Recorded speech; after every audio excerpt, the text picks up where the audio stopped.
Yo yo yo! Salut les tarfeuses, salut les tarfeurs, bienvenue pour un nouveau pronostic de Benoît Requin. Merci pour vos likes, pour vos commentaires. N'hésitez pas à vous abonner pour recevoir tous mes pronostics tous les jours et pour accéder à tous mes tickets pour la course du Quintet, vous avez deux moyens, par mon site internet Benoît Requin ou par le bouton rejoindre. Ok, place au pronostic du Quintet du mercredi 16 juin, direction Saint-Cloud pour le prix de Beauménil. Plat 2000 mètres, 14 partants, réunion 1, course 1, indice de confiance 2 sur 5. Ce Quintet est ouvert, c'est des 3 ans, mais on va voir ça ensemble. Petit retour sur le Quintet du mardi 15 juin. Dans mon pronostic, je vous ai donné le tiercé en 5 chevaux, le quartet et le Quintet. Ça fait plaisir, il y a des résultats. On continue comme ça. Et du côté de l'Euro, pour ceux d'entre vous qui cherchent des pronostics 100% gratuits sur le foot, pendant l'Euro, je vous conseille d'ajouter le groupe Telegram de la team Parieur. Ils sont déjà 30 000 à suivre leurs pronos tous les jours. Vous y trouverez des gros combinés pronos buteurs. Ils font passer des belles cotes et je vous mets le lien de leur Telegram dans mon commentaire épinglé. Et pour les membres de mon site internet Benoît Requin et les membres YoYo Total VIP, ce mardi 15 juin, on a de sympathiques tickets qui sont passés. On a un ticket tiercé dans tous les ordres qui est passé qui nous fait 382 euros. On a un ticket quintet des ordres qui est passé qui nous fait 100 euros. Et on a un ticket tiercé des ordres à 34 euros. Au total, ce mardi, il monte à 516 euros de gain. Ce mois de juin, il monte à 3472 euros de gain. Et au total, depuis le mois d'octobre, on a atteint la somme de 118 115 euros de gain. Ça fait plaisir. On continue comme ça.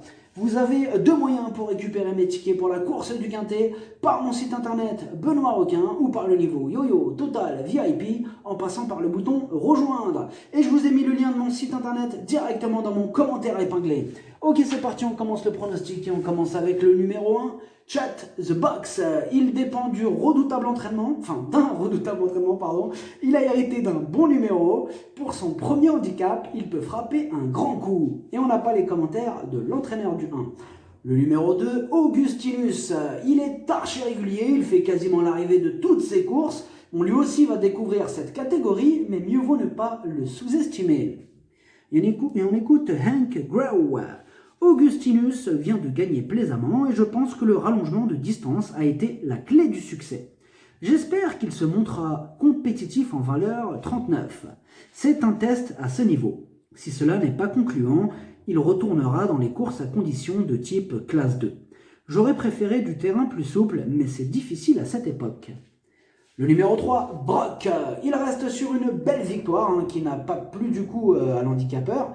Il l'a carrément pénalisé de 4 kilos et malgré ce poids, il tentera de repousser ses limites. On écoute Jean-Marie Béguinier. Brock est bien. Maintenant, il a été pénalisé pour son dernier succès et il faut voir s'il peut surmonter cette surcharge. Il a déjà bien couru en terrain souple, il faut espérer que la piste ne soit pas trop ferme, j'espère qu'il pourra bien se comporter à ce poids, cela lui ouvrira des perspectives, si ce n'est pas le cas, c'est qu'il sera un peu juste à cette valeur. Le numéro 4, Friendly Face, entraîné par André Fabre, il a terminé 6e pour son essai dans un quintet. Bon là il retrouve des circonstances de course encore plus favorables cette fois-ci, ce qui peut lui permettre d'améliorer son classement. Bon et bien sûr comme d'hab on n'aura pas les commentaires d'André Fabre. Ah il est muet. On passe au numéro 5, Black Jack Duley. Il reste sur un échec qui comporte des excuses. Bon avant ça il faisait l'arrivée de toutes ses courses. Et il y a de la revanche dans l'air. Et là, on écoute Yann Barberou. Blackjack Duley n'a pu s'illustrer dernièrement ayant trouvé le temps long. Le parcours de Paris-Longchamp et à sa longue ligne droite n'ont pas été à son avantage ce jour-là. De plus, il manquait un peu de condition ce jour-là, car il avait connu un petit souci de pied. J'en espère un rachat ici. Le numéro 6, Glacier Pic, il effectue une rentrée, il passe un test à ce niveau. Du coup, il y a quelques doutes qui planent sur sa candidature. On écoute Henri-Alex Pantal. Glacier Pic fait une petite rentrée après avoir eu des petits soucis après son succès de Cagnes-sur-Mer. On a été obligé de le laisser tranquille. Il a du travail derrière lui, mais peut avoir besoin de cette course. Le numéro 7, I Lady, elle vient de terminer 5e le jour de sa rentrée au niveau inférieur. Bon, elle peut faire afficher des progrès sur cette sortie et elle sera aussi pilotée par Eddie Ardouin. C'est ma principale casseuse de tickets repérée. Et on n'a pas les commentaires de l'entraîneur du numéro 7. Le numéro 8, Ferno Boy, il reste sur un échec radical à ce niveau et il semble plus tranchant en terrain lourd. D'autres chevaux nous apportent de plus solides garanties. Et on écoute Didier Prodhomme. Ferno Boy est une récente recrue. J'ai peu de recul à son propos. Il est à l'écurie depuis une dizaine de jours. Il est probablement mieux en terrain souple. Ses débuts dans les quintés ont toutefois été corrects dernièrement. On va voir. Le numéro 9, Weddell C, deuxième cartouche d'André Fabre. Elle tourne autour du pot à ce niveau. Elle a hérité d'un bon numéro. Elle sera confiée à Stéphane Pasquier. Elle s'annonce redoutable. Et comme d'hab, on n'aura pas les entraîneurs d'André Fabre. Ah, il veut pas parler, hein. Toujours pas. Hein. Tout à l'heure, il voulait pas. Et là, il veut toujours pas. Ah, il veut pas. Bon, le numéro 10, Ilo Secret, j'ai dire. Ilo, ils n'ont pas tous des mots anglais. Bon, allez, on reprend. Le numéro 10, Ilo Secret. Il est dans une forme olympique. Ses dernières sorties sont excellentes. Ce mercredi, il est incontournable.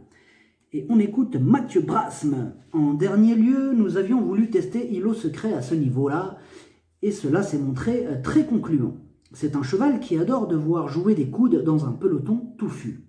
Il est fait pour ces courses-là et indifférent au terrain. En revanche, il devra composer avec son numéro 14. Comme c'est un attentiste, il risque de se retrouver vraiment parmi les derniers. J'espère qu'il y aura du rythme. Le numéro 11, Bazoc. Sa régularité fait plaisir à voir et elle a fait ses preuves à ce niveau. Elle va encore défendre chèrement ses chances. Et on écoute Yann Barbereau. Bazoc reste sur une bonne sortie au niveau qui nous intéresse, le raccourcissement de la distance s'avérant judicieux. Sur sa lancée, j'espère une confirmation de sa part. Elle est promise un succès à ce niveau, probablement face aux seules femelles. Elle aura les mâles sur son chemin ici, mais devrait une nouvelle fois faire sa course. Le numéro 12, Amour d'Argent. Elle est régulière, sur la montante, bien placée dans les stalles, et elle a remporté sa dernière course. Pour son premier handicap, elle peut faire mal. Et on écoute Édouard Montfort. Amour d'Argent m'a plutôt agréablement surpris dernièrement à Châteaubriand. Elle a tout eu pour elle ce jour-là, et c'était un petit lot. Je n'ai pas trop le choix du programme désormais avec elle. On y va donc en espérant un bon numéro de corde afin d'obtenir le meilleur des parcours. Elle a de la fraîcheur, est prête et généreuse. Le numéro 13, Blue Horizon. Il a terminé 11e de la course, pouvant nous servir de référence. Bon là, il est quand même délesté d'1 kilo cette fois-ci et il va tenter d'en profiter pour améliorer son classement. On écoute Sacha Smerzek. En dernier lieu, nous l'avons monté un peu trop près de la tête et Blue Horizon a logiquement craqué pour finir. Cette fois-ci, il sera plus en retrait. Il préfère les terrains plus souples, mais ce n'est pas la saison. Il a été pénalisé de 2 kg suite à sa 4e place de Listed à Milan et me semble pris un peu haut. Je serais content d'être 5e ou 6e. Le numéro 14, Sigel-là. Elle n'a que 3 courses au compteur, elle a remporté sa dernière course et doit maintenant monter de catégorie, mais sur sa forme, on doit lui accorder une note de méfiance. Et on écoute Mickaël Delzangle. Sigel-là se retrouve en première épreuve, ce qui n'est pas forcément facile, d'autant plus qu'elle prend pas à son premier handicap. On va voir ce qu'elle vaut et voir où elle en est afin de mieux la situer. Le pronostic, ça donne 9, 10, 5, As, 4, 12, 11, 2, cheval de complément le 7, si jamais il y a un autre nom partant et ça peut arriver, le 3. Merci d'avoir suivi cette vidéo, n'hésitez pas à vous abonner pour recevoir tous mes pronostics tous les jours et pour accéder à tous mes tickets pour la course du Quintet, vous pouvez passer par mon site internet Benoît Requin ou par le bouton rejoindre sur le niveau YoYo Total VIP, à jouer avec modération. Bonne chance, choupez-le moins, ciao.